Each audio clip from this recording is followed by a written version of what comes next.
अस्सलाम वालेकुम नाज़रीन, हम पढ़ रहे हैं अल-इस्तिमदाद, बहुत ही मशहूर व मारूफ़ किताब मुश्किल कुशा नबी। उसका एक बहुत ही दिलचस्प वाक़या और अहदीस हम आपको बयान करते हैं।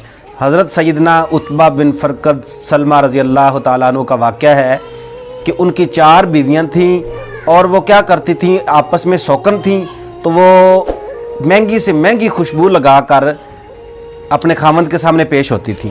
लेकिन हज़रत उतबा जब भी घर तशरीफ़ लाते तो उनकी खुशबुएँ मात पड़ जाती और हज़रत उतबा की जो खुशबू थी वो उन पर गालब आ जाती।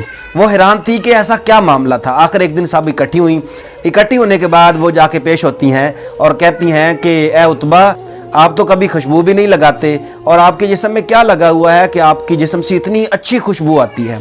वो फरमाते हैं, मैं आपको एक वाक़या सुनाता हूँ कि मैं एक दफ़ा मेरे जिस्म के ऊपर पित निकल आई थी और पित निकलने की वजह से ये गर्मी के दाने होते हैं। नबी पाक की बारगाह में जाके शिकायत की कि या रसूलल्लाह, पित निकलती है और बहुत तकलीफ़ होती है। हुजूर ने फरमाया, ऐसे करें, अपना कुर्ता उतार के बैठ जा। अब हज़रत उतबा फरमाते हैं, मैंने कुर्ता उतार के और बैठ गया।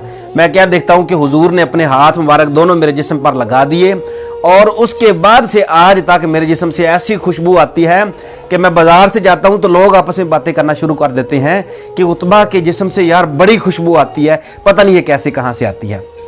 इसका पूरा हवाला मैं आपको हदीस पेश कर रहा हूँ। हदीस आपकी स्क्रीन पर आपको नज़र आ जाएगी। उस हदीस से आप पूरा हवाला देख सकते हैं। ये मदारिजुन नबुव्वा में भी है, क़ससल कुबरा में भी है, बहुत सी हदीसों में इसका वाक़या है और बहुत ही कमाल की हदीस है।